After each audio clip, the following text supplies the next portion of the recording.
ನನ್ನ ವಿಶೇಷವಾದ ರಕ್ಷಣೆಯನ್ನ ತೋರಿಸುವನು ಎಂಬುದಾಗಿ ಇಲ್ಲಿ ದೇವರ ವಾಕ್ಯದಲ್ಲಿ ನೋಡ್ತೇವೆ. ಹಲ್ಲೆಲೂಯ. ಯಾರು ಸ್ತುತಿ ಯಜ್ಞವನ್ನ ಸಮರ್ಪಿಸುತ್ತಾರೋ, ಅದಕ್ಕೆ ಅಲ್ಲಿ ದೇವರ ವಾಕ್ಯದಲ್ಲಿ ನಾವು ಓದುವಾಗ ಕೇಳಿದ್ದೇವೆ ಏನಂತೇಳಿ, ನಿಮ್ಮ ಸರ್ವಾಂಗ ಹೋಮದಲ್ಲಿ ನನಗೆ ಬಡಿಸ್ತೀರಾ, ಅದರಿಂದ ನಾನು ನಿಮ್ಮ ಹೋತಗಳನ್ನು ಹೋರಿಗಳು ಬೇಕಿಲ್ಲ, ನಿಮ್ಮ ದೊಡ್ಡಿಗಳಲ್ಲಿ ಹೋತ ಬೇಕಾಗಿಲ್ಲ, ಕಾಡಲ್ಲಿರುವ ಎಲ್ಲವೂ ಸರ್ವವು ನನಗೆ ನನ್ನದೇ, ಅದರಿಂದ ನನಗೆ ಹೊಟ್ಟೆ ಹಸಿ ಆದರೆ ನಾನು ಅಲ್ಲಿ ತಕ್ಕೊಂಡು ತಿಂತೇನೆ. ಹಲ್ಲೆಲೂಯ. ನೀವು ಹಸಿವೆ ಇದ್ದರೆ ನನಗೆ ತಿಳಿಸುವುದಿಲ್ಲ, ಲೋಕವಾದರೆ ಇರುವುದೆಲ್ಲವೂ ನನ್ನದಲ್ಲವೇ. ನಾನು ಹೋರಿಯ ಮಾಂಸವನ್ನು ತಿನ್ನುವುದು, ಹೋತದ ರಕ್ತವನ್ನು ಕುಡಿಯುವುದು ಉಂಟೆ. ಸ್ತುತಿ ಯಜ್ಞವನ್ನೇ ದೇವರಿಗೆ ಸಮರ್ಪಿಸಿರಿ, ಮಾಡಿದ ಅರಿಕೆಗಳನ್ನು ಪರಾತ್ಪರನಿಗೆ ಸಲ್ಲಿಸಿರಿ. ಅದರಿಂದ ಯಾವಾಗಲೂ ಸ್ತೋತ್ರ ಯಜ್ಞಗಳನ್ನು ನಾವು ದೇವರಿಗೆ ಸಮರ್ಪಿಸ್ತಾ ಇರ್ಬೇಕಂತೇಳಿ ದೇವರ ವಾಕ್ಯದಲ್ಲಿ ನೋಡ್ತೇವೆ. ಹಲ್ಲೆಲೂಯ ಹೇಳ್ರಿ, ಹಲ್ಲೆಲೂಯ. ಅದಕ್ಕೆ ಯಾರು ಸ್ತುತಿ ಯಜ್ಞವನ್ನು ಸಮರ್ಪಿಸುತ್ತಾರೋ ಅವರೇ ನನ್ನನ್ನು ಗೌರವಿಸುವರು. ನೀನು ಯಾವಾಗ ಭಾನುವಾರ ಬಂದು ಸೋದರ ಹಲ್ಲೆಲೂಯ ಆಮೀನ್ ಅಂತ ಹೇಳಿದ್ರೆ ಅದೇನು ಅಷ್ಟು ಗೌರವ ಪಡಿಸ್ತಾರೆ. ಯಾವಾಗಲೂ ಕೂತಾಗಲಿ ಎದುರು ಸ್ತೋತ್ರಪ್ಪ, ನಿನಗೆ ಸ್ತೋತ್ರಪ್ಪ, ಸ್ತೋತ್ರ ಯಜ್ಞಗಳು ನೀನು ಸಮರ್ಪಿಸ್ತೇನೆ, ನಿಮಗೆ ಕೋಟಿ ಸ್ತೋತ್ರ ಪಾಪ, ಅವರನ್ನು ರಕ್ಷಿಸಪ್ಪ, ಇವರನ್ನು ರಕ್ಷಿಸಪ್ಪ, ಇವರನ್ನು ಕಾಪಾಡಪ್ಪ, ಅವ್ರ ದೇವ್ರ ರಾಜ್ಯಕ್ಕೆ ಬರುವಂತೆ ಮಾಡಪ್ಪ. ಯಾವಾಗಲೂ ಸ್ತುತಿ ಸ್ತೋತ್ರಗಳೆಂಬ ಯಜ್ಞಗಳನ್ನು ದೇವರಿಗೆ ನಾವು ಸಲ್ಲಿಸುವರಾಗಿರಬೇಕು ಅಂಥೇಳಿ ದೇವರ ವಾಕ್ಯದಲ್ಲಿ ನೋಡ್ತೇವೆ. ಹಲ್ಲೆಲೂಯ. ಸ್ತುತಿ ಯಜ್ಞವನ್ನು ಸಮರ್ಪಿಸುತ್ತಾರೋ ಅವರೇ ನನ್ನನ್ನು ಗೌರವಿಸಿ. ನೀನು ಎಷ್ಟು ಸ್ತೋತ್ರ ಮಾಡ್ತೀಯೋ, ಎಷ್ಟು ಸ್ತುತಿ ಮಾಡ್ತೀಯೋ, ಎಷ್ಟು ದೇವರಿಗೆ ಕೃತಜ್ಞತೆ ಸಲ್ಲಿಸ್ತೀಯೋ ಅವರೇ ಆತನಿಗೆ ಗೌರವಿಸುವರು ಎಂಬುದಾಗಿ ದೇವರ ವಾಕ್ಯದಲ್ಲಿ ನೋಡ್ತೇವೆ. ಎರಡನೇದಾಗಿ, ತಮ್ಮ ನಡತೆಯನ್ನು ಸರಿಪಡಿಸಿಕೊಳ್ಳುವವರಿಗೆ ನನ್ನ ವಿಶೇಷವಾದ ರಕ್ಷಣೆಯನ್ನು ತೋರಿಸ್ತೇನೆ. ಯಾಕಂದರೆ ನಮ್ಮ ಜೀವಿತವನ್ನು ನಾವೇ ಬದಲಾಯಿಸ್ಕೋಬೇಕು, ನಮ್ಮ ನಡತೆಯನ್ನು ನಾವೇ ಸರಿಪಡಿಸ್ಕೊಳ್ಬೇಕು, ನಮ್ಮ ಮಾತುಗಳನ್ನು ನಾವೇ ಸರಿಪಡಿಸ್ಕೊಳ್ಬೇಕು, ನಮ್ಮ ನೋಟಗಳನ್ನು ನಾವೇ ಸರಿಪಡಿಸ್ಕೊಳ್ಬೇಕು. ಅಲ್ಲೆಲ್ಲ ಹೇಳ್ರಿ, ಅಲ್ಲೆಲ್ಲೂಯ್ಯ. ನಾವು ಸರಿಪಡಿಸ್ಕೊಳ್ದೆ ಹೋದರೆ ನಮ್ಮ ವಿಶೇಷವಾದ ರಕ್ಷಣೆ ಸಿಗೋದಿಲ್ಲ. ನಾವು ತಮಿಳು ಪಡಿಮದ ಕೀழ்வசனம் ಮಾತ್ರ, தன் வழியை செம்மைப்படுத்துகிறவனுக்கு தேவனுடைய ரட்சிப்பை வெளிப்படுத்துவேன். ஹல்லேலூயா. அந்த ரட்சிப்பை நமக்கு வெளிப்படுத்துவார், நம்மளை ರಕ್ಷಿத்து ಕಾಪಾರ, ನಮ್ಮನ್ನು ವಿಶೇಷವಾದ ರಕ್ಷಣೆಯನ್ನು ತೋರಿಸ್ತೇನೆ ಎಂಬುದಾಗಿ ದೇವರ ವಾಕ್ಯದಲ್ಲಿ ನೋಡ್ತೇವೆ. ಹಲ್ಲೇಲೂಯ. ಅದರಿಂದ ಮಾತು ಕೇಳ್ಬೇಕು ನಾವು. ಇಲ್ಲಿ ದೇವರ ವಾಕ್ಯ ಮಾತಾಡ್ತಿದ್ದೆ ನಮ್ಮೊಟ್ಟಿಗೆ. ಯಾರು ಸ್ತುತಿ ಯಜ್ಞವನ್ನು ಸಮರ್ಪಿಸುತ್ತಾರೋ ಅವರೇ ನನ್ನನ್ನು ಗೌರವಿಸು. ದೇವರು ಮಾತನಾಡ್ತಿದ್ದಾರೆ ನಮ್ಮೊಟ್ಟಿಗೆ. ಹಲ್ಲೇಲೂಯ ಹೇಳ್ರಿ.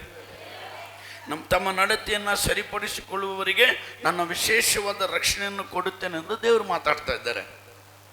ಹಲ್ಲೇಲೂಯ. ಅದರಿಂದ ನಾವು ಮಾತು ಕೇಳುವವರಾಗಿರಬೇಕು, ದೇವರ ಮಾತಿಗೆ ನಾವು ಕಿವಿಗೊಡುವವರಾಗಿರಬೇಕು. ದೇವರು ನಮ್ಮೊಟ್ಟಿಗೆ ಏನು ಮಾತಾಡ್ತಾ ಇದ್ದಾರೆ, ಏನು ನಮಗೆ ಹೇಳ್ತಾ ಇದ್ದಾರೆ, ಅದನ್ನು ನಾವು ಸರಿಯಾಗಿ ಗಮನಿಸಿ ಕೇಳಿ ನಡೆಯುವುದಾದರೆ ನಮ್ಮ ಜೀವಿತದಲ್ಲಿ ದೊಡ್ಡ ಆಶೀರ್ವಾದ. ಹಲ್ಲೇಲೂಯ. ಏನೋ ಬಂದ್ವಿ ಕುಂತೀವಿ, ಪಾಸ್ಟೇನೋ ಒಂದು ಅರ್ಧ ಗಂಟೆ ಯಾವಾಗ ಮುಗಿಸ್ತಾರೋ ಗೊತ್ತಿಲ್ಲ, ಏನು ಮಾತಾಡೋಕ್ಕೆ ಸ್ಟಾರ್ಟ್ ಮಾಡಿಬಿಟ್ರೆ ಬಿಡೋದಿಲ್ಲ ಅಂತಾರೆ. ಹಲ್ಲೇಲೂಯ. ಅಂಥೇಳಿ ನೀವು ತಿಳಿದು ಏನೋ ಕಾಟಾಚಾರವುಳ್ಳ ಕಿವಿಯಾಗಿ ನೀವು ಇರುವುದಾದರೆ ದೇವರ ಆಶೀರ್ವಾದವನ್ನು ಅವನು ಹೊಂದ್ಕೊಳ್ಳಿಕ್ಕೆ ಸಾಧ್ಯವಿಲ್ಲ. தேவனுடைய வசனத்தை நீ சரியாய் கவனித்து கேட்காவிட்டா எந்த ஆசீர்வாதத்தையும் உன்னால பெற முடியாது. அல்லேலூயா ಹೇಳ್ರಿ. ಯಾವ ವಾಕ್ಯವನ್ನ, ದೇವರ ವಾಕ್ಯವನ್ನ ನೀನು ಗಮನಿಸ್ತೇ ಹೋದ್ರೆ, ಏನು ಮಾತಾಡತಂತ ಗಮನಿಸ್ತೇ ಹೋದ್ರೆ, அல்லேலூயா, ದೇವರಿಂದ ಯಾವ ಆಶೀರ್ವಾದನ ಹೊಂದಿಕೊಳ್ಳಕ್ಕಾಗೋದಿಲ್ಲ. ನೋಡ್ರಿ, ಸುಮ್ಮನೆ ಒಬ್ಬರಿಗೊಬ್ಬರು ಸ್ನೇಹಿತರು ಮಾತಾಡುವಾಗ ಈ ಸಹೋದರಿ ಏನಾದರೂ ಹೇಳ್ತಿರ್ತಾರೆ ತನ್ನ ನೋವನ್ನು, ತನ್ನ ಭಾರನ, ಅಷ್ಟರೊಳಗೆ ಇವ್ರ ಮಧ್ಯೆ ಮಾತಾಡೋದು. ಅವ್ರು ಏನು ಹೇಳ್ತಾರೆ, ಏನಕ್ಕೆ ಹೇಳ್ತಾರೆ, ಅವ್ರ ನೋವು ಏನು, ಅವ್ರ ಬಾಧೆ ಏನು, ಅವ್ರು ಏನಕ್ಕಾಗಿ ಅದನ್ನು ಹೇಳ್ತಾ ಇದ್ದಾರೆ, ಅದನ್ನು ನಾವು ಗಮನಿಸೋದಿಲ್ಲ. ಅಲ್ಲೆಲ್ಲೂ ಹೇಳ್ರಿ. ನಮ್ಮದೇ ಆದ ಒಂದು ಅಡ್ಡಿ. ಅವರಿಗಿಂತ ಮುಂಚೆ ನಾನು ಹಿಂಗೆ ಮಾಡಿದೆ, ನಾನು ಹಿಂಗೆ ತನ್ನನ್ನು ಹೊಗಳಿಕೊಳ್ಳೋದು, ತನ್ನನ್ನು ಹೆಚ್ಚಿಸ್ಕೊಳ್ಳೋದನ್ನೇ ಮನುಷ್ಯನ ಸ್ವಭಾವ. ಅದು ದೇವರು ಇಷ್ಟಪಡಲ್ಲ. ತನ್ನನ್ನು ತಾನು ಹೆಚ್ಚಿಸಿಕೊಳ್ಳುವವನು ತಗ್ಗಿಸಲ್ಪಡ್ತಾನೆ. ಅಲ್ಲೆಲ್ಲೂಯ. ಆದರೆ ಯಾರು ತನ್ನನ್ನು ತಗ್ಗಿಸಿಕೊಳ್ತಾರೋ ಅವರು ದೇವರ ಸನ್ನಿಧಿಯಲ್ಲಿ ಹೆಚ್ಚಿಸಲ್ಪಡ್ತಾರೆ. யார் தன்னை தாழ்த்துகிறானோ அவன் தான் தேவனுடைய சமூகத்தில் உயர்த்தப்படுவான். நான் தான் பெரியவன், நான் தான் எனக்கு எல்லாமே தெரியுன்ற தன்னை உயர்த்தி கொள்றவன் தாழ்த்தப்படுவான். ಉಯರ್ತಪಡವೇ ಮುಡಿಯೋದು, ಅವನು ಎದ್ದೊಳ್ಳಿಕ್ಕೆ ಸಾಧ್ಯನೇ ಇಲ್ಲ. ಅದರಿಂದ ವಾಕ್ಯ ಗಮನ ಹರಿಸ್ಬೇಕು, ವಾಕ್ಯ ಕೇಳಬೇಕು, ವಾಕ್ಯದ ಪ್ರಕಾರ ನಡೆಯುವುದಕ್ಕೆ ಪ್ರಯಾಸ ಪಡಬೇಕು. ಹಲ್ಲೆಲೂಯಾ. ಆಗ ನಮ್ಮ ಜೀವಿತದಲ್ಲಿ ನಾವು ದೊಡ್ಡ ಆಶೀರ್ವಾದವನ್ನು ನಾವು ಕಾಣಲಿಕ್ಕೆ ಶಕ್ತರಾಗ್ತೇವೆ. ಹಲ್ಲೆಲೂಯಾ. ಒಂದು ವಾಕ್ಯ ನೋಡ್ರಿ, 16ನೇ ವಾಕ್ಯ, ದುಷ್ಟರಿಗಾದರೂ ದೇವರು ಹೇಳುವುದೇನೆಂದರೆ ನನ್ನ ವಿಧಿಗಳನ್ನು ಪಠಿಸುವುದಕ್ಕೆ ನಿಮಗೇನು ಬಾಧ್ಯತೆ ಉಂಟು, ನಮ್ಮ ನಿಬಂಧನೆಗಳನ್ನು ಉಚ್ಚರಿಸುವುದಕ್ಕೆ ನಿಮಗೇನು ಕೆಲಸ. ಹಲ್ಲೆಲೂಯಾ. தேவன் துர்மார்கனை நோக்கி, நீ என் பிரமாணங்களை எடுத்துரைக்கவோ, நீ பிரமாணங்களை எடுத்துரைக்கவோ, என் உடன்படிக்கை உன் வாயினால் சொல்லவோ, என் உடன்படிக்கை வாயினால் சொல்லவோ உனக்கு என்ன நியாயம் உண்டு? உனக்கு என்ன நியாயம் ಉಂಟು? ನೀ தான் ದುರ್ಮಾರ್ಗನಾಚೆ, ನೀನೇ ದುಷ್ಟನಲ್ಲವೇ? ನೀನು ದೇವರ ವಾಕ್ಯದ ಬಗ್ಗೆ ಆಜ್ಞೆಗಳ ಬಗ್ಗೆ ಏನು ಮಾತಾಡಿ ಏನು ಪ್ರಯೋಜನ? ನೀ ಆತನ ಮಗನಾಗಿ ಮಗಳಾಗಿ ಆತನ ಮಾತನ್ನು ಕೇಳುವವರಾಗಿ ದುಷ್ಟತನವನ್ನು ಬಿಟ್ಟು ಪರಿಶುದ್ಧವಾದ ಜೀವಿತವನ್ನು ಹಿಂಬಾಲಿಸುವರಾಗಿ ನಾವು ಕಾಣಲ್ಪಡಬೇಕೆಂಬುದಾಗಿ ದೇವರ ವಾಕ್ಯದಲ್ಲಿ ನೋಡ್ತೇವೆ. ಹಲ್ಲೆಲೂಯಾ, ಹಲ್ಲೆಲೂಯಾ ಹೇಳ್ರಿ. ಯಾಕಂದರೆ ಮಾತು ಕೇಳುವುದು ಉತ್ತಮ. ಮಾತನ್ನು ಸರಿಯಾಗಿ ಗಮನಿಸಿ ಕೇಳುವಾಗ ನಮ್ಮ ಜೀವಿತದಲ್ಲಿ ಬದಲಾವಣೆ. ಯಾವಾಗ ನಾವು ಗಮನಿಸ್ತೇ ಹೋಗ್ತೀವೋ, ಯಾವಾಗ ನಾವು ದೇವರ ವಾಕ್ಯವನ್ನು ಕೇಳಿ ಅದರ ಪ್ರಕಾರ ನಾವು ತಿಳ್ಕೊಂಡು ಅರ್ಥ ಮಾಡಿಕೊಳ್ಳದೆ ಹೋದಾಗ ನೀವಿಷ್ಟದ ವಸ್ತು 2 ಗಂಟೆ ಟೈಮ್ ಬಂದು ನೀವು ಕೂತು ಹೋಗೋದು ಯಾವ ಪ್ರಯೋಜನವೂ ಇಲ್ಲ. ಚರ್ಚೆಗೆ ಹೋಗ್ತಾ ಇದ್ದೀನಿ ರೀ, ಏನೋ ಅಂತ ಆಶೀರ್ವಾದ ಕಾಣ್ತಲ್ಲ, ನನಗೇನೋ ಬರ್ತಾಯಿಲ್ಲ, ನನಗೇನೋ ಆಗ್ತಾಯಿಲ್ಲ. ಆಗಲ್ಲ, ಆಗಲ್ಲ. ಕಾಟಾಚಾರ ಕಿವಿ ಇರಬಾರ್ದು. ದೇವರ ಭಯ ಭಕ್ತಿ ಪರಿಶುದ್ಧತೆ ಎಂಬ ಕಿವಿ ಉಳ್ಳವರಾಗಿ ಕೇಳುವಂಥ ಒಂದೊಂದು ಮಾತನ್ನು ಅಂತರಾಳದಲ್ಲಿ ನಾವು ತೆಗೆದುಕೊಳ್ಳುವಾಗ ಹಲ್ಲೆಲೂಯಾ, ಅದು ನಮ್ಮನ್ನು ಆಶೀರ್ವದಿಸುವಂಥ ಒಂದು ಜೀವಿತವನ್ನು ನಾವು ದೇವರ ವಾಕ್ಯದಲ್ಲಿ ನೋಡ್ತೇವೆ. ಅದಕ್ಕೆ 1 ಸಾಮುವೇಲನ ಬರೋ ಗ್ರಂಥದಲ್ಲಿ 15ನೇ ಅಧ್ಯಾಯವನ್ನು ತೆಗೆದುಕೊಳ್ಳೋ. 1 ಸಾಮುವೇಲ ಹಳೆ ಒಡಂಬಡಿಕೆಯಲ್ಲಿ 1 ಸಾಮುವೇಲ ಅದರಲ್ಲಿ 1 ಸಾಮುವೇಲ 15ಆம் அதிகாரத்தை எடுத்துக்கொள்ளும். 15ನೇ ಅಧ್ಯಾಯದಲ್ಲಿ 22ನೇ ವಾಕ್ಯವನ್ನು. ಅದಕ್ಕೆ ಸಮುವೇಲನು, ಯೆಹೋವನು ವಿಧೇಯತ್ವಕ್ಕೆ ಮೆಚ್ಚುವಷ್ಟು ಯಜ್ಞ ಹೋಮಗಳಿಗೆ ಮೆಚ್ಚುತ್ತಾನೋ, ಯಜ್ಞವನ್ನು ಅರ್ಪಿಸುವುದಕ್ಕಿಂತ ಮಾತು ಕೇಳುವುದು ಉತ್ತಮವಾಗಿದೆ. ಕೇಳುವುದು ಉತ್ತಮ. ಟಗರುಗಳ ಕೊಬ್ಬಿಗಿಂತ ವಿಧೇಯತ್ವವು ವಿಶೇಷವಾಗಿವೆ. ಅವಿಧೇಯತ್ವವು ಮಂತ್ರತಂತ್ರಗಳಷ್ಟೇ ಕೆಟ್ಟದ್ದಾಗಿರುವುದು. ಹಠವು ಮಿಥ್ಯಾಭಕ್ತಿಗೂ ವಿಗ್ರಹಾರಾಧನೆಗೂ ಸಮಾನವಾಗಿರುವುದು. ನೀನು ಯೆಹೋವನ ಮಾತನ್ನು ತಳ್ಳಿಬಿಟ್ಟಿದ್ದರಿಂದ ಆತನು ನಿನ್ನನ್ನು ಅರಸುತನದಿಂದ ತಳ್ಳಿಬಿಟ್ಟಿದ್ದಾನೆ. அதற்கு சாமுவேல் கர்த்தருடைய சத்தத்திற்கு கீழ்ப்படிகிறதை பார்க்கிலும் சர்வாங்க தகன பலிகளிலும் கர்த்தருக்கு பிரியமாயிருக்குமோ, பலியை பார்க்கிலும் கீழ்ப்படிதலும் ஆட்டுக்கடாக்களின் நினைத்தை பார்க்கிலும் செவி கொடுப்பது உத்தமம். இரண்டகம் பண்ணுதல் பில்லி சூனியத்திற்கும் முரட்டாட்ட பண்ணுவதற்கும் அவபக்திக்கும் விக்கிரகாராதனைக்கும் சரியாயிருக்கிறது. நீ கர்த்தருடைய வார்த்தையை புறக்கணித்தபடியால் நான் உம்மை ராஜாவாய் இராதபடிக்கு புறக்கணித்து தள்ளினார் என்று ವೇದದಲ್ಲಿ ವಾಸಿக்கிறோம். ಹಲ್ಲೆಲೂಯಾ. ಇಲ್ಲಿ ದೇವರ ವಾಕ್ಯದಲ್ಲಿ ನೋಡ್ತೇವೆ, ಯೆಹೋವನು ಅದಕ್ಕೆ ಸಮುವೇಲನು ಯೆಹೋವನು ವಿಧೇಯತ್ವಕ್ಕೆ ಮೆಚ್ಚುವಷ್ಟು ಯಜ್ಞ ಹೋಮಗಳಿಗೆ ವಿಧೇಯತೆ ನಮ್ಮಲ್ಲಿ ದೇವರು ಎದುರು ನೋಡುವಂಥ. ಹಲ್ಲೆಲೂಯಾ ಹೇಳ್ರಿ. ಏನು ಎದುರು ನೋಡ್ತಾರೆ? ನಮ್ಮ ವಿಧೇಯತೆಯನ್ನು ನೋಡ್ತಾರೆ. ನಾವೆಷ್ಟು ದೇವರಿಗೆ ವಿಧೇಯರಾಗ್ತೀವಿ, ಎಷ್ಟು ವಿಧೇಯತೆಯಿಂದ ನಾವು ಜೀವಿಸ್ತೇವೆ, ಅದನ್ನು ದೇವರು ನಮ್ಮನ್ನು ಎದುರು ನೋಡ್ತಾರೆ. ಅದ್ರ ಕೆಳಗಡೆ ವಾಕ್ಯ ಹೇಳುತ್ತೆ, ಯಜ್ಞವನ್ನು ಅಂದರೆ ಯಜ್ಞ ಹೋಮಗಳಿಗೆ ನೀನು ಕೊಡೋ ಕಾಣಿಕೆ ದಶಮಭಾಗಲ್ಲ ಲೆಕ್ಕಕ್ಕಿಲ್ಲ ದೇವರಿಗೆ. ಹಲ್ಲೆಲೂಯಾ. ನೀನು ಕೊಟ್ಟರೆ ತಿರುಗಿಸ್ಕೊಂತ ಅದೇ ವಿಧೇಯತೆಯನ್ನು ಎದುರು ನೋಡ್ತಾರೆ. ನೀನು ಎಷ್ಟು ದೇವರಿಗೆ ವಿಧೇಯನಾಗ್ತೀಯ, ಎಷ್ಟು ದೇವರಿಗೆ ವಿಧೇಯಳಾಗ್ತೀಯ, ಎಷ್ಟು ಸಲ ದೇವರ ಪಾದದಲ್ಲಿ ಇದ್ದು ಕೃತಜ್ಞತಾ ಸ್ತುತಿ ಯಜ್ಞಗಳನ್ನ ಸಮರ್ಪಿಸ್ತೀಯ? ಹಲ್ಲೆಲೂಯಾ. ಚರ್ಚಿಗೆ ಬಂದಾಗ ಭಯ, ಚರ್ಚಿಗೆ ಬಂದಾಗ ಭಕ್ತಿ, ಚರ್ಚಿಗೆ ಬಂದಾಗ ಪರಿಶುದ್ಧತೆ, ಚರ್ಚಿಗೆ ಬಂದಾಗ ವಿಧೇಯತೆ. ಹೊರಗೆ ಹೋದ್ರೆ ನೀನು ಯಾರು?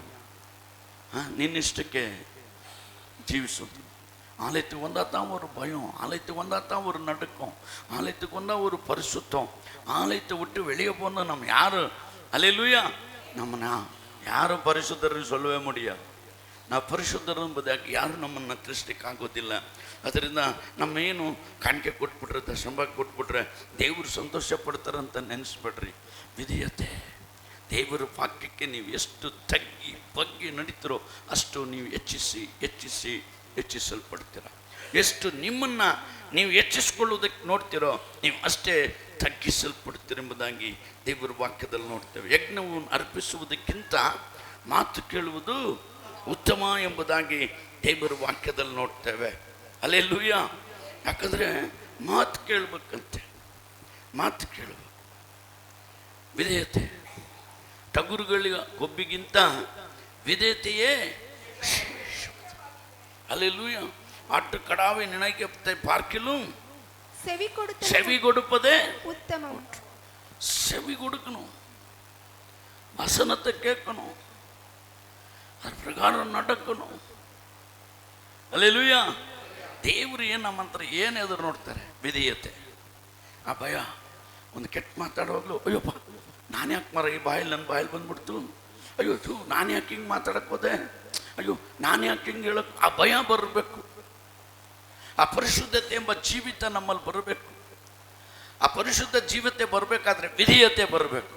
ನಾನು ಮಾಡಲ್ಲ, ನಾನು ತಪ್ಪಾದ ಕಾರ್ಯಕ್ಕೆ ಹೋಗಲ್ಲ, ತಪ್ಪಾದ ಮಾತುಗಳನ್ನು ಮಾತಾಡಲ್ಲ. ಹಲ್ಲೇಲೂಯಾ. ಆ ವಿಧೇಯತೆಯನ್ನು ದೇವರು ಎದುರು ನೋಡ್ತಾರೆ. ಟಗರುಗಳ ಕೊಬ್ಬಿಗಿಂತ ವಿಧೇಯತೆಯೇ ವಿಶೇಷವಾಗಿದೆ. ಹಲ್ಲೇಲೂಯಾ. ವಿಧೇಯತೆ ಬೇಕು. ಇದೇ ದೇವ್ರ ಮಾತು. ಹಲ್ಲೇಲೂಯಾ ಹೇಳ್ರಿ. ಇವತ್ತು ದೇವ್ರು ನಮ್ಮೊಟ್ಟಿಗೆ ಮಾತನಾಡ್ತಾ ಇದ್ದಾರೆ, ನಮ್ಮೊಟ್ಟಿಗೆ ಮಾತನಾಡ್ತಾ ಇದ್ದಾರೆ. ಮಾತು ಕೇಳುವುದು ಉತ್ತಮ. ಮಾತು ಕೇಳಬೇಕು. ಯಜ್ಞವನ್ನು ಅರ್ಪಿಸುವುದಕ್ಕಿಂತ ಮಾತು ಕೇಳುವುದು ಉತ್ತಮವಾಗಿದೆ. ಟಗರುಗಳ ಒಪ್ಪಿಗಿಂತ ವಿಧೇಯತೆ ವಿಶೇಷವಾಗಿದೆ. ಹಲ್ಲೇಲೂಯಾ. ವಿಶೇಷವಾದಂಥ ದೇವರ ದೃಷ್ಟಿಯಲ್ಲಿ ವಿಧೇಯತೆ ಯಾವಾಗ ದೇವರ ದೃಷ್ಟಿಗೆ ನಾವು ಬಿದ್ದು ನಮ್ಮ ಜೀವಿತದಲ್ಲಿ ದೊಡ್ಡ ಆಶೀರ್ವಾದವನ್ನು எப்போ அந்த கீழ்ப்படுதலை தேவன் பார்க்குறாரோ, ஹல்லேலூயா, எப்போ அந்த என்ன கீழ்ப்படிதலுக்கு ஆட்டுக்கடாவை நினைத்தே பார்க்கலாம் செவி கொடுப்பதே ಉತ್ತಮ. ಕಿವಿ ಕೊಡಬೇಕು. ಕನ್ನಡದಲ್ಲಿ ಏನಂತೆ? ಟಗರುಗಳ ಕೊಬ್ಬಿಗಿಂತ ವಿಧೇಯತೆಯೇ ವಿಶೇಷವಾಗಿದೆ. ಕೀಳ್ಪಟ್ಟಿದ್ದಲು ವಿಧೇಯತೆ, ವಿಧೇಯತೆ ಮಾತು ಕೇಳಬೇಕು. ಹಲ್ಲೇಲೂಯಾ. ಇಲ್ಲಾಂದ್ರೆ ಅದೇನಾಗತ್ತಂತೆ? 23ನೇ ವಾಕ್ಯ ಓದುತ್ತೇವೆ. ಅವಿಧೇಯತ್ವವು ಮಂತ್ರತಂತ್ರಗಳಷ್ಟೇ ಕೆಟ್ಟದ್ದಾಗಿದೆ. ಹಠವು ಮಿಥ್ಯಾಭಕ್ತಿಗೂ ವಿಗ್ರಹಾರಾಧನೆಗೂ ಸಮಾನವಾಗಿರುವುದು. ನೀನು ಯೆಹೋವನ ಮಾತನ್ನು ತಳ್ಳಿಬಿಟ್ಟಿದ್ದರಿಂದ ಆತನು ನಿನ್ನನ್ನು ಅರಸುತನದಿಂದ ತಳ್ಳಿಬಿಟ್ಟಿದ್ದಾನೆ ಎಂದು ನುಡಿದನು. இரண்டகம் பண்ணுதல். ஆமென். ஃபர்ஸ்ட்ல பாருங்க, தமிழ்ல ரொம்ப இரண்டகம் பண்ணாதே. இரண்டகம் பண்ணுதல், பில்லி சூன்யத்துக்கும் முரட்டாட்டம் பண்ணுதல், அவபக்திக்கும் விக்கிரகாராதனைக்கும் சரியாயிருக்கிறது. நீ கர்த்தருடைய வார்த்தையையும் புறக்கணித்தபடியினால் அவர் உம்மை ராஜாவாய் இராதபடிக்கு புறக்கணித்து தள்ளினார் என்று வேதத்தில் வாசிக்கிறோம். ಹಲ್ಲೇಲೂಯಾ. ಯಾಕಂದ್ರೆ ಅವ್ವಿಧೇಯತೆವು ಮಂತ್ರ ತಂತ್ರಗಳಷ್ಟೇ ಕೆಟ್ಟದಾಗಿದೆ. ಮಂತ್ರಗಾರರು ದೇವರ ರಾಜ್ಯಕ್ಕೆ ಹೋಗೋದಿಲ್ಲ. ಹಲ್ಲೇಲೂಯಾ ಹೇಳ್ರಿ. ಮಾಟಗಾರರು ಮಂತ್ರಗಾರರು ಒಬ್ಬರಾದರೂ ದೇವರ ರಾಜ್ಯಕ್ಕೆ ಪ್ರವೇಶ ಮಾಡುವುದಿಲ್ಲ ಎಂಬುದಾಗಿ ನಾವು ದೇವರ ವಾಕ್ಯದಲ್ಲಿ ನೋಡ್ತೇವೆ. ಅದೇ ಅವಿಧೇಯತೆನೇ ನಾವು ಮಾಟ ಮಂತ್ರ ಮಾಡಿದ ಹಾಗೆ. ಹಲ್ಲೇಲೂಯಾ. ಅಂದರೆ இரண்டங்கம் பண்ணுறது ಬಿಲ್ಲಿ ಸುನ್ನಿತಿಗೆ ಸಮಾನ. ನೀನು ಯಾವಾಗ ಅವಿಧೇಯತೆ ಆಗ್ತೀಯೋ ಅವ ನೀ ಮಾಟ ಮಂತ್ರಕ್ಕೆ ಸಮಾನವಾಗಿಬಿಟ್ಟಿರ್ತೀಯ.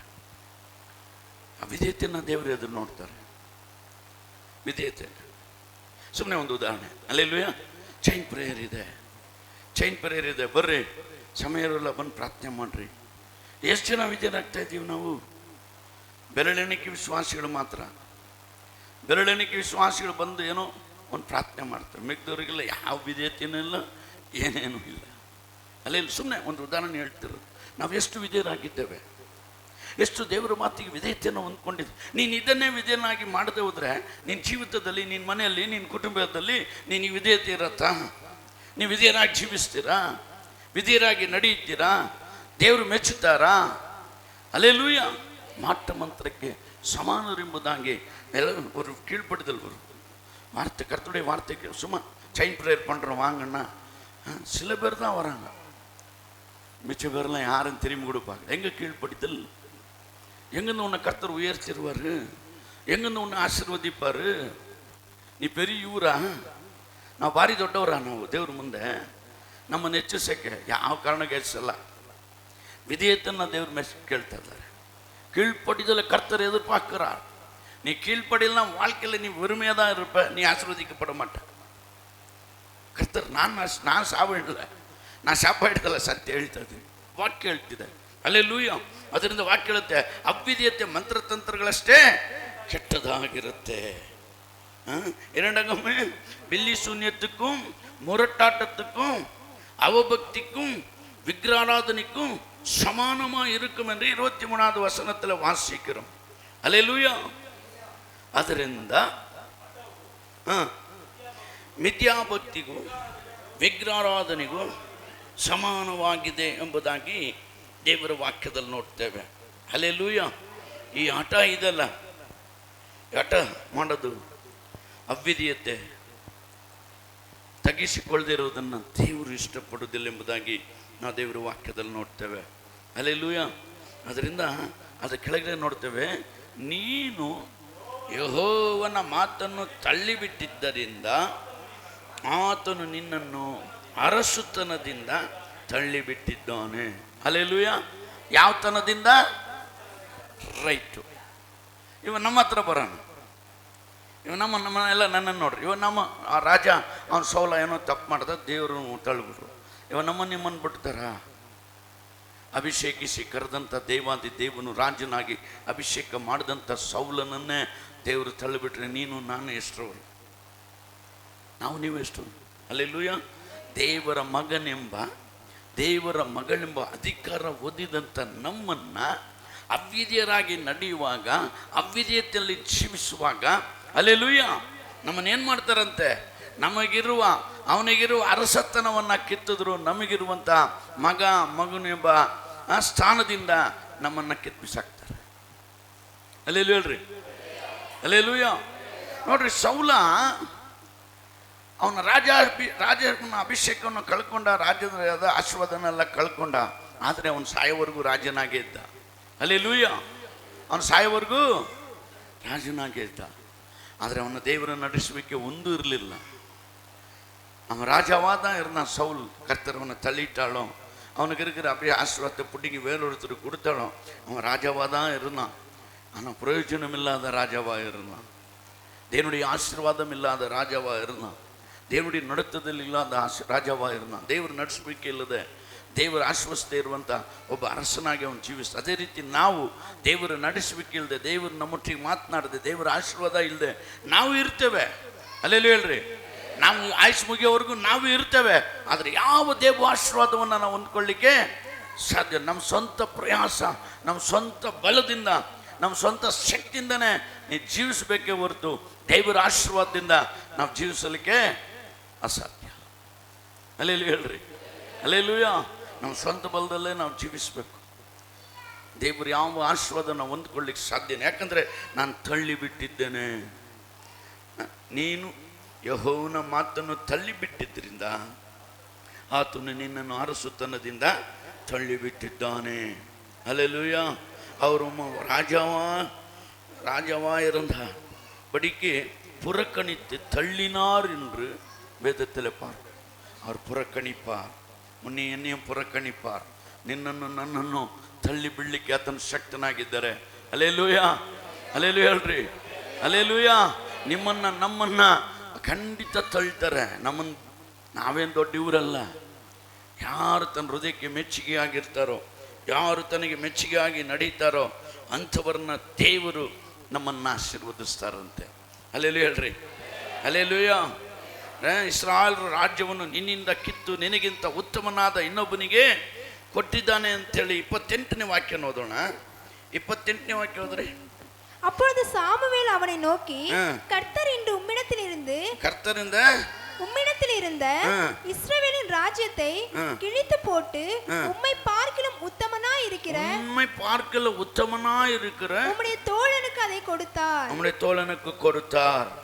ಆಗ ಸಮುವೇಲನು ಅವನಿಗೆ ಯೆಹೋವನು ಈ ಹೊತ್ತು ಇಸ್ರಾಯೇಲ್ ರಾಜ್ಯವನ್ನು ನಿನ್ನಿಂದ ಕಿತ್ತು ನಿನಗಿಂತ ಉತ್ತಮವಾದ ಇನ್ನೊಬ್ಬನಿಗೆ ಕೊಟ್ಟಿದ್ದಾನೆ. ಅಲ್ಲೆಲ್ಲೂಯ. ನೋಡ್ರಿ, ಇವಾಗ ನಮ್ಮನ್ನೇ ತೆಗೆದುಕೊಳ್ಳೋಣ.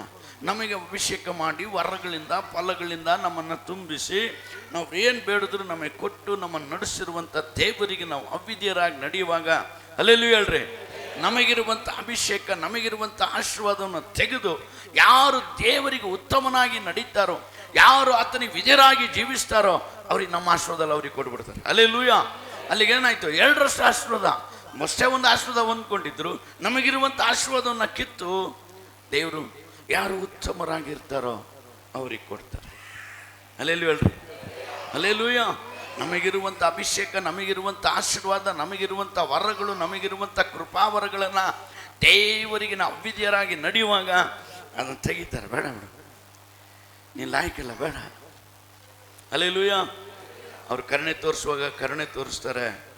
ಅವ್ರು ಸಹಿಸೋದು ಮುಗೀತು ಅಂದರೆ ಅಲ್ಲಿಗೆ ದೇವ್ರು ತೀರ್ಮಾನ ಮಾಡ್ತಾರೆ, ಸರಿ ಇನ್ನು ಬಿಟ್ಟಿಡೋದು ಬೇಡ, ನಮಗಿರುವುದನ್ನೆಲ್ಲ ಕಿತ್ಕೊಳ್ತಾರೆ. ಅಲ್ಲೆಲ್ಲೂಯ. ನಮಗಿರುವುದನ್ನೆಲ್ಲ ಕಿತ್ಕೊಳ್ತಾರೆ. நமக்கு புடுங்கி கொள்வார். யார் உத்தமனாக இருக்கிற, யார் நீதிமானாக இருக்கிற, யார் பரிசுத்தவனாக இருக்கிறானோ நமக்கு இருக்கிற ஆசீர்வாதத்தை, நமக்கு இருக்கிற வரங்களை, நமக்கு இருக்கிற கனிகளை அவங்களுக்கு கொடுத்துருவார். ನಮಗಿರುವಂಥ ಆಶೀರ್ವಾದ, ನಮಗಿರುವಂಥ ಫಲಭರಿತವಾದ ಜೀವಿತ, ನಮಗೆ ಕೊಟ್ಟಂಥ ಐಶ್ವರ್ಯ, ನಮಗೆ ಕೊಟ್ಟಂಥದ್ದು ಎಲ್ಲನ್ನ ಕಿತ್ತು ಯಾರು ನಂಬಿಗಸ್ತರಾಗಿ ಉತ್ತಮರಾಗಿ ದೇವರ ದೃಷ್ಟಿಗೆ ಮೆಚ್ಚುಗೆಯಾಗಿ ನಡೀತಾರೋ ಅವ್ರಿಗೆ ಕೊಟ್ಬಿಡ್ತಾರೆ. ಅಲ್ಲೆಲ್ಲಿ ಹೇಳ್ರಿ, ಯಾವಾಗ ಏನು ಮಾಡೋದು ಅಂದರೆ ಅವನು ರಾಜವಾಗಿದ್ದ. ನಾವು ಸುಮ್ಮನೆ ಉದಾಹರಣೆಗೆ ಇನ್ನೊಂದು ಥರ ತೆಗೆದುಕೊಂಡ್ರೆ, ಅಲ್ಲೆಲ್ಲೂಯ, ನಮಗೆ ಪರಲೋಕ ರಾಜ್ಯ ಎಂಬ ರಾಜ್ಯವನ್ನು ದೇವರಿಟ್ಟಿದ್ದಾರೆ. ಅಲ್ಲೆಲ್ಲೂ ಹೇಳ್ರಿ, ಪರಲೋಕ ಎಂಬ ರಾಜ್ಯ. ನಾನು ಹೋಗ್ತೇನೆ, ನಿಮಗೋಸ್ಕರ ಒಂದು ಸ್ಥಳವನ್ನು ಸಿದ್ಧ ಮಾಡಿ ಬಂದು ನಾನು ನಿಮ್ಮನ್ನು ಕರ್ಕೊಂಡೋಗಿ ನನ್ನ ಜೊತೆಗೆ ಇಟ್ಕೊತೇನೆ ಅಂತ ಹೇಳಿದಂಥ ಭಾಗ್ಯವನ್ನು ಕಳ್ಕೊಳ್ತೀವಿ. ಅಲ್ಲೆಲ್ಲೂ ಹೇಳ್ರಿ, ಅಲ್ಲೆಲ್ಲೂಯ. ನಿನಗೆ ಕಟ್ಟಿದಂಥ ಮನೆಯನ್ನು ಬೇರೊಬ್ಬರಿಗೆ ಕೊಡ್ತಾರೆ. ನಿನಗಿಡಲ್ಪಟ್ಟಂಥ ಮನೆಯನ್ನು ಕಿತ್ತು ಇನ್ನೊಬ್ರಿಗೆ ಕೊಡ್ತಾರೆ. ಬೇಡ, ನೀನು ಲಾಯಕ್ಕಿಲ್ಲ, ನೀನು ಪರಲೋಕದಲ್ಲಿ ಯಾಕೆ ಬರ್ಬೇಕು, ನೀನು ನಿನಗಿರುವಂಥ ನರಕದಲ್ಲಿ ಬೆಂಕಿ ಗಂಧಕದಲ್ಲಿ ಉರಿದು ಸಾಯಿ ಏನಾದರೂ ಮಾಡ್ಕೊ. ಅವಿಧೇಯತೆಯನ್ನು ದೇವರು ತಿರಸ್ಕರಿಸ್ತಾರೆ. ಅಲ್ಲೆಲ್ಲೂ ಹೇಳ್ರಿ, ವಿಧೇಯತೆಗೆ ಮೆಚ್ಚಿಷ್ಟು ಯಜ್ಞ ಹೋಮಗಳಿಗೆ. ಆದರೆ ನಮಗಿಡಲ್ಪಟ್ಟಂಥ ಪರಲೋಕದಲ್ಲಿ ನಾನು ನಿಮಗೊಂದು ಹೋಗಿ ಸ್ಥಳವನ್ನು ಸಿದ್ಧ ಮಾಡಿ ಬಂದು ನಾನು ಕರೆದುಕೊಂಡು ಹೋಗಿ ನೀವನ್ನ ನನ್ನ ಜೊತೆಗೆ ಇಟ್ಕೊಳ್ತೇನೆ ಅಂತ ಹೇಳಿದಂಥ ಆಶೀರ್ವಾದವನ್ನು ಅಲ್ಲೆಲ್ಲೂಯ ಬೇರೆ ಯಾವನಾದರೂ ಉತ್ತಮನಿಗೆ ಕೊಡ್ತಾರೆ. ಬೇಡ ಬಿಡು, ಪಾಸ್ಟರ್ ಕುಮಾರ್ ಲಾಯಕ್ಕಿಲ್ಲ, ಕುಮಾರ್ ಪಾಸ್ಟರ್ ಲಾಯಕ್ಕಿಲ್ಲ, ಬೇರೆ ಯಾರಾದರೂ ಪಾಸ್ಟಿಗೆ ಕೊಟ್ಟು ಅವ್ರನ್ನ ನಾನು ಆಶೀರ್ವದಿಸ್ತೇನೆ. ಅಲ್ಲೆಲ್ಲೂಯ. ಯಾಕಂದರೆ ಅವ್ರಿಗೆ ಮೆಚ್ಚುಗೆಯಾಗಿ ಯಾರು ನಡೀತಾರೋ ಅವ್ರಿಗೆ ಆಶೀರ್ವಾದ, ಯಾರು ಆತನಿಗೆ ಅವಿಧೇಯರಾಗಿ ನಡೀತಾರೋ ಅವ್ರಿಗೆ ಆಶೀರ್ವಾದ. ಅವಿಧೇಯತೆಯನ್ನು ದೇವರು ಇಷ್ಟಪಡೋದಿಲ್ಲ ಎಂಬುದಾಗಿ ನಾವು ದೇವರ ವಾಕ್ಯದಲ್ಲಿ ನೋಡ್ತೇವೆ. ಅಲ್ಲೆಲ್ಲೂಯ. ಅದರಿಂದನೇ ಇಸ್ರಾಯೇಲ್ ರಾಜ್ಯವು ನಿನ್ನಿಂದ ಕಿತ್ತು ನಿನಗಿಂತ ಉತ್ತಮನಾದ ಇನ್ನೊಬ್ಬನಿಗೆ ಕೊಟ್ಟಿದ್ದಾನೆ. ಅದೇ ರೀತಿ ಪರಲೋಕ ರಾಜ್ಯದ ಸ್ಥಳವನ್ನು ನಿನ್ನಿಂದ ಕಿತ್ತು ಉತ್ತಮನಿಗೆ, ಅದು ಬರ್ದಿಲ್ಲ, ಪರಲೋಕ ರಾಜ್ಯವನ್ನು ಕಿತ್ತು ಕೊಡ್ತೀನಿ ಅಂತೇಳಿ. ಅಲ್ಲೆಲ್ಲೂ ಹೇಳ್ರಿ, ನಾನು ಹೇಳ್ತಿದ್ದೀನಿ. ನಮ್ಮನ್ನು ಕಿತ್ಕೊಂಡ್ಬಿಟ್ರೆ ಏನು ಮಾಡೋದು? ನಮಗಿರೋ ಆಶೀರ್ವಾದ ಕಿತ್ಕೊಂಡ್ಬಿಟ್ರೆ ಏನು ಮಾಡೋದು? ನಮಗೆ ಕೊಟ್ಟಿರೋ ವರ ಕಿತ್ಕೊಂಡ್ಬಿಟ್ರೆ ಏನು ಮಾಡೋದು? ಅಲ್ಲೆಲ್ಲೂ ಹೇಳ್ರಿ, ನಮಗಿರೋ ಅಭಿಷೇಕವನ್ನು ದೇವರು ತೆಗೆದುಬಿಟ್ರೆ ಏನು ಮಾಡೋದು? ರಾಜಾಭಿಷೇಕವನ್ನು ತೆಗೆದ ಮೇಲೆ ಸೌಲನ ರಾಜನಾಗಿದ್ದ, ಆದರೆ ಅವನು ರಾಜ ಅಲ್ಲ, ದೇವ್ರ ಲೆಕ್ಕಕ್ಕಿಲ್ಲ, ಮನುಷ್ಯರ ಲೆಕ್ಕಕ್ಕೆ ಸೌಲನ ರಾಜನಾಗಿದ್ದ. ಅವನಿಗಿರಿದಂಥ ದುರಾತ್ಮನು ಸಾಯುವರೆಗೂ ಅವನನ್ನು ಬಿಡಲೇ ಇಲ್ಲ. ವೇದನೆ ಪಟ್ಟು ವ್ಯಾಗುಲ ಪಟ್ಟೆ ಜೀವಿಸ್ತಾ ಎಂಬುದಾಗಿ ನೋಡ್ತೇವೆ. ಅಲ್ಲೆಲ್ಲೂಯ. ಅದರಿಂದ ಅಪೊಸ್ತಲರ ಕೃತ್ಯದಲ್ಲಿ 13ನೇ அத்தியாய 12ನೇ வாக்கியம். அப்போஸ்தலர் 13ஆம் அதிகாரத்துல அப்பொழுது 12வது வசனம் படிக்கலாம். அப்பொழுது அதிபதி சம்பவித்ததை கண்டு ಕರ್ತರುடைய ಉಪದೇಶத்தை குறித்து அதிசயப்பட்டு ವಿಶ್ವಾಸಿತಾನ್. ಅಧಿಪತಿಯು ಆ ಸಂಗತಿಯನ್ನು ನೋಡಿ ಕರ್ತನ ಬೋಧನೆಗೆ ಅತ್ಯಾಶ್ಚರ್ಯಪಟ್ಟು 22 பின்பு அவர் அவனை தள்ளி தாவீதை அவர்களுக்கு ராஜாவாக ஏற்படுத்தி ஈசாயின் குமாரனாகிய தாவீதை என் இருதயத்துக்கு ஏற்றவனாக கண்டேன், எனக்கு சித்தமானவைகளை எல்லாம் அவன் செய்வான் என்று அவனை குறித்து சாட்சியும் கொடுத்தார். அம்மன் சாட்சி கொடுத்தார். ಕನ್ನಡದಲ್ಲಿ ಹೋದ್ರೆ ಆಮೇಲೆ ದೇವರು ಅವನನ್ನು ತೆಗೆದುಹಾಕಿ ದಾವೀದನನ್ನು ಅವರ ಮೇಲೆ ಅರಸನನ್ನಾಗಿ ಮಾಡಿ ಇಷಯನ ಮಗನಾದ ದಾವೀದನು ನನಗೆ ಸಿಕ್ಕಿದನು. ಅವನು ನನಗೆ ಒಪ್ಪುವ ಮನುಷ್ಯನು, ಅವನು ನನ್ನ ಇಷ್ಟವನ್ನೆಲ್ಲ ನೆರವೇರಿಸುವನು ಎಂಬುದಾಗಿ ಅವನ ವಿಷಯದಲ್ಲಿ ಸಾಕ್ಷಿ ಕೊಟ್ಟರು ಎಂಬುದಾಗಿ ದೇವರ ವಾಕ್ಯದಲ್ಲಿ ನೋಡಿ. ಹಲ್ಲೆಲೂಯಾ. ಯಾರು ಸಾಕ್ಷಿ ಕೊಟ್ರಂತೆ? ತಂದೆಯಾದ ದೇವರು ಸಾಕ್ಷಿ ಕೊಡ್ತಾ ಇದ್ದಾರೆ. ನನ್ನ ಮಗ, ಹಲ್ಲೆಲೂಯಾ, ಅವನು ನನಗೆ ಎಂಥವನಾಗಿದ್ದಾರಂದ್ರೆ ದಾವೀದನು ಅವನ ಮೇಲೆ ಅರಸನಾಗಿ ಮಾಡಿದಲ್ದೆ ಈಸಯ್ಯನ ಮಗನಾದ ದಾವೀದನು ನನಗೆ ಸಿಕ್ಕಿದನು. ಹಲ್ಲೆಲೂಯಾ. ದಾವೀದ ಸಿಕ್ಕ. ಇವಾಗ ನಿಮ್ಮನ್ನು ನೋಡಿ ಅಪ್ಪ ಹಲ್ಲೆಲೂಯಾ ಅವ್ರ ಹೆಸರು ಹೇಳಿದ್ರು, ನನ್ನ ಹೆಸರು ಹೇಳಿಲ್ಲ ಅಂತ ಬೇಜಾರಾಗ್ಬಿಟ್ಟರು. ಮನೋವ ನನ್ನ ಮನಸ್ಸಿಗೆ ಒಪ್ಪೋನು ಸಿಕ್ಕಿದ. ಹಲ್ಲೆಲೂಯಾ. ನನ್ನ ಮನಸ್ಸಿಗೆ ಒಪ್ಪುವಂಥ ಒಬ್ಬ ಮನುಷ್ಯ, ನನ್ನ ಮಾತನ್ನು ನೆರವೇರಿಸುವಂಥ ಮನುಷ್ಯ, ನನ್ನ ಆಜ್ಞೆಗಳನ್ನು ಕೈಗೊಂಡು ನಡೆಯುವಂಥ ಮನುಷ್ಯ ನನಗೆ ಸಿಕ್ಕಿದ್ದಾನೆ. ಏನು ವಾರ್ತೆ ಕೇಟ್ಟು ಅದನ್ನ ಪ್ರಕಾರ நடக்கிறவர் மனுஷன் எனக்கு கிடைத்தான். என் வார்த்தைக்கு கீழ்ப்படுகிறவர் மனிதனை நான் கண்டுகொண்டேன் என்று கர்த்தர் ಸಾಕ್ಷಿ ಕೊಡುகிறார். ಹಲ್ಲೆಲೂಯಾ. ನಿಮ್ಮನ್ನ ಕುರಿತು ದೇವರು ಸಾಕ್ಷಿ ಹೇಳುವರಾಗಿರಬೇಕು, ಸಾಕ್ಷಿ ಕೊಡುವರಾಗಿರಬೇಕು. ಅದರಿಂದ ಈಸೈನ ಮಗನನ್ನು ಸಿಕ್ಕಿದನು, ಅವನೇ ನನಗೆ ಒಪ್ಪುವ ಮನುಷ್ಯನು. ಹಲ್ಲೆಲೂಯಾ. ದೇವರಿಗೆ ನಾವು ಒಬ್ಬೊಬ್ಬರು ಒಪ್ಪುವಂಥ ಮನುಷ್ಯರಾಗಿರ್ಬೇಕು. ದೇವ್ರು ನಮ್ಮನ್ನು ಒಪ್ಕೋಬೇಕು. ನನ್ನ ಮಗ ನನ್ನ ಮಗಳು ಅಂತ ಒಪ್ಕೋಬೇಕು. ಅಲ್ಲೆಲ್ಲ ಹೇಳ್ರಿ, ಪಾಸ್ಟ್ ಒಪ್ಕೊಳ್ಳೋದಲ್ಲ. ಅಲ್ಲೆಲ್ಲ ಹೇಳ್ರಿ, ಪಾಸ್ಟ್ ಯಾರೂ ಬಿಟ್ಕೊಡಲ್ಲ, ಕೆಟ್ಟವ್ರನ್ನು ಬಿಟ್ಕೊಡಲ್ಲ, ಒಳ್ಳೆಯವ್ರನ್ನ ಬಿಡ, ಭಾರಿ ಒಳ್ಳೆಯವ್ರು, ಭಾರಿ ಒಳ್ಳೆಯವ್ರು, ಭಾರಿ ಒಳ್ಳೆಯವ್ರು. ಅಲ್ಲೆಲ್ಲೂಯಾ. ಆದರೆ ನೀತಿ ಉಳ್ಳ ನ್ಯಾಯಾಧಿಪತಿ ಅವರೇ ನಮಗೆ ಹೇಳಬೇಕು ಏನಂತೇಳಿ, ನನಗೆ ಒಪ್ಪುವಂಥ ಮಗಳು, ನನಗೆ ಒಪ್ಪುವಂಥ ಮಗ. ಹಲ್ಲೆಲೂಯಾ. ನಮ್ಮನ್ನು ಕರೆದಾತನು ನಮ್ಮನ್ನು ಕುರಿತು ಮಾತನಾಡಬೇಕು, ನಮ್ಮನ್ನು ಕುರಿತು ಸಾಕ್ಷಿ ಹೇಳಬೇಕು. ಹಲ್ಲೆಲೂಯಾ. ಅಪ್ಪ ಎಲ್ಲೋ ಇದ್ರು ಕುರಿ ಮೇಯಿಸ್ತಿದ್ದಂಥ ದಾವೀದನನ್ನು ಕರ್ಕೊಂಬಂದು ಅರಸನಾಗಿ ಮಾಡಿದ್ರು. ಎಲ್ಲೋ ನಾವು ಪಾಪದಲ್ಲೂ ಶಾಪದಲ್ಲಿ ಬಿದ್ದಿದ್ದಂಥ ನಮ್ಮನ್ನು ಕರ್ಕೊಂಬಂದು ಇಲ್ಲಿ ದೇವರ ಮಗನಾಗಿ ದೇವರ ಮಗಳಾಗಿ ಹಲ್ಲೆಲೂಯಾ ಒಂದು ಉನ್ನತ ಸ್ಥಾನವನ್ನು ಕೊಟ್ಟು ನಮ್ಮನ್ನು ಆಶೀರ್ವದಿಸಿದಂಥ ದೇವರು ಹೇಳ್ತಾರೆ, ನನಗೆ ಒಪ್ಪುವಂಥ ಮಗನು ಬೇಕು, ನನಗೆ ಒಪ್ಪುವಂಥ ಮಗಳು ನನ್ನ ಇಷ್ಟವನ್ನು ನೆರವೇರಿಸ್ಬೇಕು. ಹಲ್ಲೆಲೂಯಾ. ಇವತ್ತು ತಂದೆ ತಾಯಿ ನೋಡ್ರಿ, ಮಕ್ಕಳನ್ನು ತುಂಬ ಕಷ್ಟಪಟ್ಟು ಬೆಳೆಸಿದ ಮೇಲೆ ಅವ್ರು ಆಸೆ ಪಡ್ತಾರೆ. ವಯಸ್ಸಾದ ಕಾಲದಲ್ಲಿ ನನ್ನ ಮಗ ನನಗೆ ದುಡ್ದು ನಮ್ಮನ್ನು ಸಾಕಿ, ಅವನು ಇದರಲ್ಲೂ ನಾನು ಸಾಕ್ತೆ, ನಾನು ಸಾಯೋ ಕಾಲದಲ್ಲಿ ನನ್ನ ಮಗ ನನ್ನನ್ನು ಸಾಕ್ತಾನೆ. ಹಲ್ಲೆಲೂಯಾ. ನಮ್ಮ ಮಗ ನಾವು ಕೇಳಿದೆಲ್ಲ ಈಸ್ಕೊಟ್ಟು, ನಾವು ಹೇಳಿದ ಹಠ ಹಿಡಿದಿದ್ದೆಲ್ಲ ಈಸ್ಕೊಟ್ಟು, ಎಲ್ಲವನ್ನ ಮಾಡಿ தகப்பனார் தாம் பிள்ளைக்கு என்ன கேட்டாலும் வாங்கி கொடுத்து யாவலாலும் கடமணியாவது பிள்ளைக்கு நன்மை செய்து அவன் கடைசியில் என் பிள்ளை நான் சாகுற காலத்தில் என்னை காப்பாற்றுவான் என்ற விசுவாசத்தோடு ஒரு தகப்பனார் தாம் பிள்ளையை காப்பாற்றுறார். ಹಲ್ಲೆಲೂಯಾ. ಯಾ ಮಗ ನನ್ನ ಮಗ ಅಂಥೇಳಿ. ಆದರೆ ಮಗ ದುಡಿಯೋಕ್ಕಾಗಿದ್ದು ಹಲ್ಲೆಲೂಯಾ ಬಾಲ ಬಿಚ್ಚಕ್ಕೆ ಸ್ಟಾರ್ಟ್ ಮಾಡ್ತಾನೆ.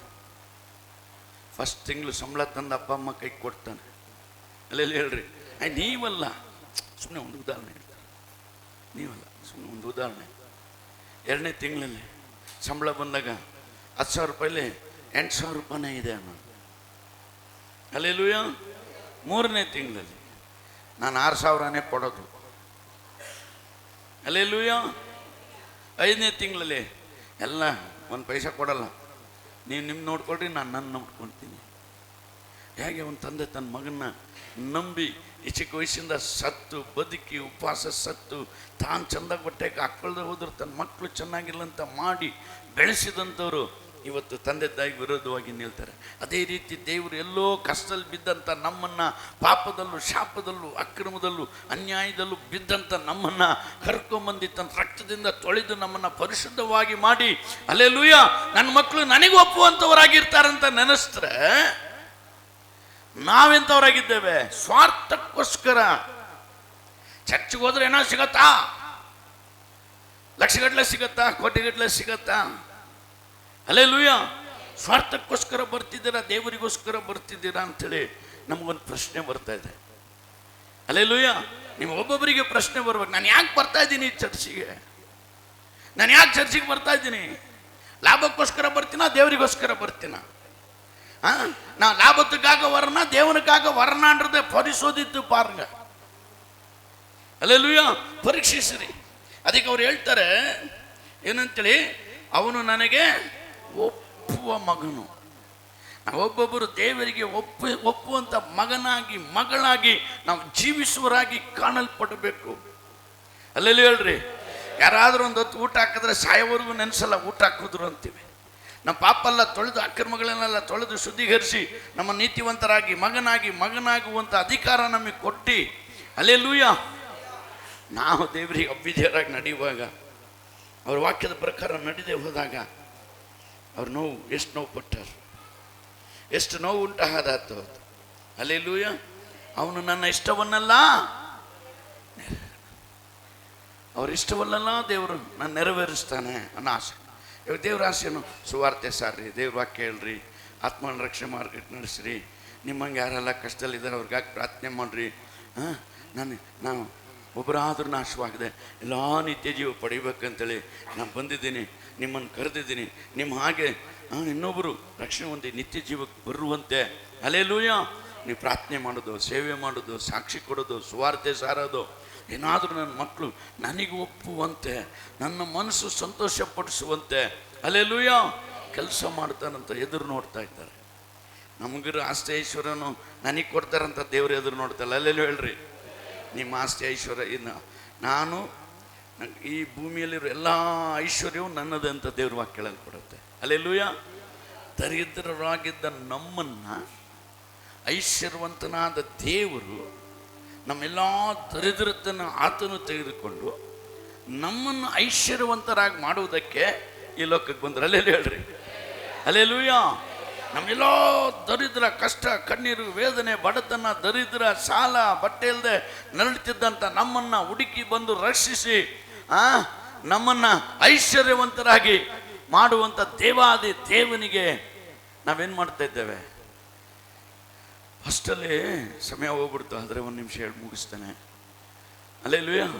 ಅಷ್ಟಲ್ಲಿ ಬಂದಾಗ ದೇವರಿಗೆ ಭಯ ಏನು, ಭಕ್ತಿ ಏನು, ಪರಿಶುದ್ಧತೆ ಏನು, ವಿಧೇಯತೆ ಏನು, ಊಟಕ್ಕಿಲ್ಲದೆ ಬಟ್ಟೆಗಿಲ್ಲದೆ ಹಾಕ್ಕೊಳ್ಳೋಕೆ ಒಂದೇ ಬಟ್ಟೆ, ಕೆಳಗೆ ಚಾಪೆ ಇಲ್ಲ, ಈ ರೀತಿಯಾಗೆಲ್ಲ ಕಷ್ಟಪಟ್ಟು ವೇದನೆ ಪಟ್ಟು ಹಲ್ಲೆಲೂಯಾ ದೇವರ ಸನ್ನಿಧಿಯಲ್ಲಿ ಬಂದು ಪ್ರಾರ್ಥನೆ ಮಾಡಿ ಮಾಡಿ ಮಾಡಿ ದೇವರು ಮೆಚ್ಚುಗೆಯಾಗಿ ಅವರಿಗೆ ಆಶೀರ್ವಾದ ಪ್ರಾರಂಭ ಆಯಿತು. ತಗೋ, ಹಣದಲ್ಲಿ ಆಶೀರ್ವಾದ, ಮನೆಗೆ ಆಶೀರ್ವಾದ, ಐಶ್ವರ್ಯ, ಅದು ಇದು ಸೇರ್ತಾ ಇರುವಾಗ ಹಲ್ಲೆಲೂಯಾ ಆ ದೃಷ್ಟಿಯೆಲ್ಲ ಅದ್ರ ಮೇಲೆ ಹೋಗಿ ದೇವರನ್ನು ಮರೆತು ಬಿಡ್ತೀವಿ. ಹಲ್ಲೆಲೂಯಾ. ಆ ಇದ್ದಂಥ ದಾಹ, ಆ ಇದ್ದಂಥ ನಂಬಿಕೆ, ಆ ಇದ್ದಂಥ ವಿಶ್ವಾಸ ಎಲ್ಲ ಹಾಗೇ ಕರಿಗೆ ಹೋಗ್ತಾ ಇದೆ. ನನಗೊಪ್ಪುವಂಥ ಮಗನಾಗಿ ಮಗಳಾಗಿ ನೋಡ್ಬೇಕಂತ ಆಸೆಪಟ್ಟಂಥ ಯೇಸು ಸ್ವಾಮಿ ಇವತ್ತು ನಾವು ಐಶ್ವರ್ಯದಿಂದ, ಲೋಕದಿಂದ, ಜನರಿಂದ ಓಡುವರಾಗಿ ಕಾಣಲ್ಪಡ್ತೇವೆ. ಎಲ್ಲಿ ದೇವರು ನಮಗೋಸ್ಕರ ಸಾಕ್ಷಿ ಕೊಡ್ತಾರೆ, ನನ್ನ ಮಗ ನನ್ನ ಮಗಳು ನನಗಾಗಿ ಜೀವಿಸ್ತಾ ಇದ್ದಾರೆ, ನನಗಾಗಿ ಬದುಕ್ತಾ ಇದ್ದಾರೆ, ನನ್ನ ಇಷ್ಟಾರ್ಥವನ್ನು ಅವ್ರು ನೆರವೇರಿಸ್ತಾ ಇದ್ದಾರೆ ಹಲ್ಲೆಲೂಯಾ ಅಂಥೇಳಿ ಅವ್ರು ಆಸೆ ಪಡೋದಕ್ಕೆ ಅವನು ನನ್ನ ಇಷ್ಟವನ್ನೆಲ್ಲ ನಾವೆಲ್ಲ ಏನು ಮಾಡ್ಬೇಕಂತೆ? ದೇವರ ಇಷ್ಟವನ್ನು ನೆರವೇರಿಸ್ಬೇಕು. ಹಲ್ಲೆಲೂಯಾ ಹೇಳ್ರಿ. ಹಂಗಂತೇಳಿ ಕೆಲ್ಸಕ್ಕೆ ಹೋಗ್ಬೇಡ, ದುಡಿಬೇಡ ಅಂತಲ್ಲ. ಆದ್ರ ಸಮಯದಲ್ಲೂ ದೇವರಿಗೋಸ್ಕರ ದುಡಿ, ಸಮಯ ಸಿಕ್ಕಾಗ ದೇವರಿಗೋಸ್ಕರ ದುಡಿ, ಸಾಕ್ಷಿ ಕೊಡು, ಪ್ರಾರ್ಥನೆ ಮಾಡು. ರಾತ್ರಿ ಬಂದರೆ ದಾಹದಿಂದ ಪ್ರಾರ್ಥನೆ ಮಾಡು. ಸಮಯ ಸಿಕ್ಕಾಗ ಸತ್ಯವೇದವನ್ನು ಓದು, ದೇವರನ್ನ ಮಹಿಮೆ ಪಡಿಸು. ಹಲ್ಲೆಲೂಯಾ. ಅಪ್ಪ, ನನ್ನ ರಕ್ಷಿಸಿದ್ಯಾ, ನನ್ನ ಪಾಪದಿಂದ ಬಿಡುಗಡೆ ಮಾಡಿದ್ಯಾ, ನನ್ನ ಎಲ್ಲ ಈ ಬಡತನ ದರಿದ್ರದಿಂದ ಬಿಡುಗಡೆ. ನಾನು ನಿನಗೇನು ಮಾಡಬೇಕು? ನನ್ನಿಂದ ನೀನು ಎದುರು ಏನು ನೋಡ್ತೀಯ? ಎನ್ನ ಎದುರು ಪಾಕ್ರ ನನ್ನಿಂದ ನೀನು ಎದುರು ನೋಡ್ತೀಯ. ಯಾವಾಗಾದ್ರೂ ಕೇಳಿದೀವ ನಾವು? ಅಲ್ಲೆಲ್ಲೂ ಹೇಳ್ರಿ, ನಾವು ಯಾವಾಗಾದ್ರೂ ಸ್ವಾಮಿ ಅಂಡ್ರು ಎನ್ನ ಗಿಟ್ಟಂದು ಎದುರು ಪಾಕ್ರಿ ನೀ ಏಸಪ್ಪ, ನನ್ನಿಂದ ನೀನು ಏನು ಎದುರು ನೋಡ್ತೀಯಪ್ಪ? ಕೇಳಿದೀವ? ಅಲ್ಲೆಲ್ಲೂಯ್ಯ. ಯಾಕಂದ್ರೆ ನಾವು ಕೇಳಲ್ಲ, ಎಲ್ಲ ಅವರೇ ಅಲ್ಲ ನಮಗೆ ಕೊಡೋದು, ನಾವು ಯಾಕೆ ಅವ್ರಿಗೆ ಕೇಳೋಣ? ಅವರೇ ತಾನೇ ನೆರವೇರಿಸೋದು. ಅಲ್ಲೆಲ್ಲೂಯ್ಯ. ಇಲ್ಲ, ಅವರಿಗೂ ಒಂದು ಆಸೆ ಆಕಾಂಕ್ಷೆಗಳಿರುತ್ತೆ. ಅಲ್ಲೆಲ್ಲೂಯ್ಯ. ಅದಕ್ಕೆ ದಾವೀದನ ಬಗ್ಗೆ ಹೇಳ್ತಾರೆ, ಅವನು ನನಗೆ ಒಪ್ಪುವ ಮನುಷ್ಯನು ನನ್ನ ಇಷ್ಟವನ್ನೆಲ್ಲ ದೇವರೇನು ಇಷ್ಟಪಡ್ತಾರೋ ದಾವೀದನ ಎಲ್ಲವನ್ನ ನೆರವೇರಿಸ್ತಾನೆ ಅಂತ ನಂಬಿಕೆ. ಅದೇ ರೀತಿ ನಮ್ಮ ಮಕ್ಕಳು ನನ್ನ ಇಷ್ಟವನ್ನು ನೆರವೇರಿಸ್ತಾರೆ ನಮ್ಮ ನಂಬಿಗಸ್ತನಾಗಿರ್ತಾ ಇದ್ರು. ಅಲ್ಲೆಲ್ಲೂ ಹೇಳ್ರಿ. ಇಲ್ಲಾಂದರೆ ಮಾತು ಕೇಳದೆ ಹೋದರೆ, ಆತನ ಆಸೆ ಪಟ್ಟಂತೆ ನಾವು ಜೀವಿಸ್ತಾ ಹೋದರೆ, ಅವ್ರ ಆಸೆ